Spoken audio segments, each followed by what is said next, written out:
Hello, I have a Collective Arts beer. I don't even know if I've done a video review of a Collective Arts beer, but they are a Canadian brewery from Ontario. They're actually pretty close to America. What city does it say on there? Hamilton, Ontario, but they're imported by Collective Arts of Stowe, Vermont, so they have some sort of company in Vermont too.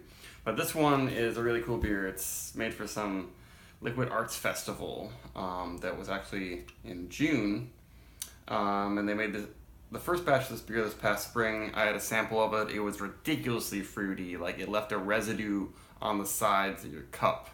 It was like that much actual fruit was left in the beer. So I thought maybe I'd get another can. So this one, it's hard to read in the bottom, but I think it says it was canned on July 6th. Maybe it's July 16th, probably July 6th. That would make it exactly a month old. And it's sort of one of your milkshake smoothie IPAs. It's made with mango, passion fruit, vanilla, and lactose. But when I had it last time, it seemed like the fruit element was very strong. It wasn't big on the creaminess from the vanilla and the lactose. It almost was a little bit tart from the intensity of the fruit. And I think they use Citra hops. I should have looked it up, but I'm pretty sure it's Citra hops and stuff like that.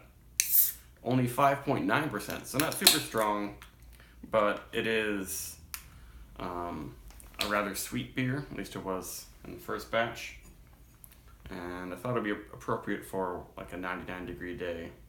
Around here, that's why I'm doing this review in a different spot, because it's so hot in the room where I usually do my reviews. I'm doing a review in the air-conditioned room.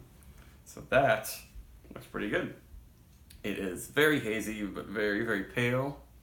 Has a really nice head. A lot of these super hazy IPAs these days do not have very good head and head retention, but that is kind of impressive. And it is still huge on the fruit, really big passion fruit nose. Because I've had a bunch of passion fruit beers, a lot of sour ones, a lot of like slightly tart passion fruit wheat beers, and this one reminds me of that aroma. But not actually with lactobacillus. There's no lactic acid souring this beer. Yeah, I'm not getting too much vanilla. And the hop qualities are just blending with the fruit quite a bit. It doesn't have that smell of a dry hop sour, though it is almost close to that sort of thing, but dry hop sours often have that lemony tang, but then like some resinous hoppiness to it. And everything's blended together pretty well, but with the mango and passion fruit really coming out. It does smell like it's going to be a teeny bit tart. And there's just deep in there that maybe there's a little vanilla.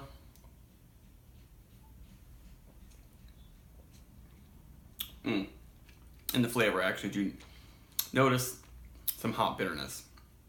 And I'm getting some lactose, milky sort of chalkiness that I get often in these lactose beers. And the vanilla comes in the finish. Oh yeah, this is like a big smoothie beer. And I guess the bitterness does help to dry it out, but I don't know, maybe it slightly clashes with everything. There's a lot going on in the flavor. And the chalkiness is probably coming, from the lactose, but also just all the haziness is a little weird on the tongue, like the sweetness and then the chalkiness and the fruitiness all together.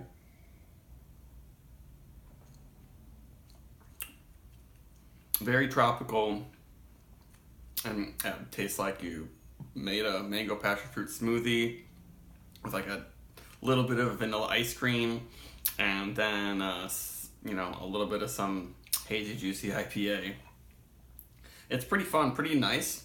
There's just something about the mouthfeel that isn't that pleasant. That's a little astringent. And this batch does not appear to be leaving residue on the sides of the glass, but I've had a couple special super fruity small batch beers where it actually does leave some kind of weird residue because there's like so much actual fruit puree in there and they didn't filter the beer.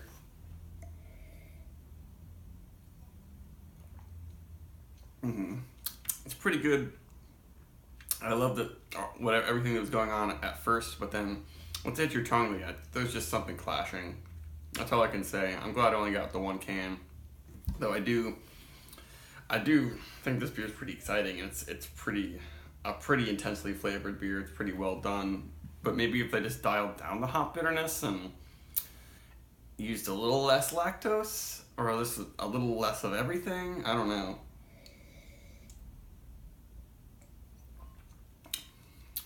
The vanilla is what's pretty subtle throughout this one.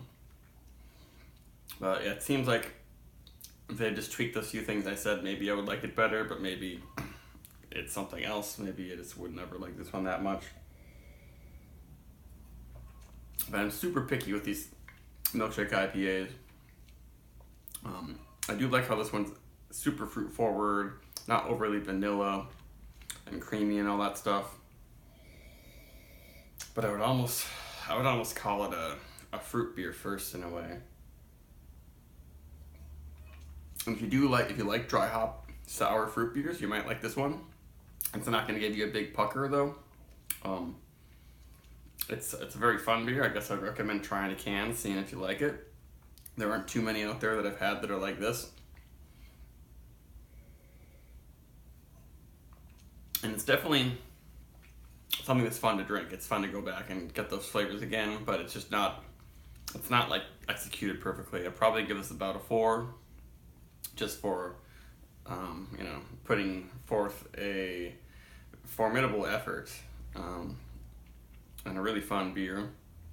But I wonder if I would mix this with a little bit of a milder, sweeter pale ale, if I might like a little bit more. Maybe I'll try doing that. But I guess with reservations, I would recommend this. But I'm not saying it's the best milkshake IPA out there. It is a style that's really popular, but really hard to do, really well, because there's so much crap going into it.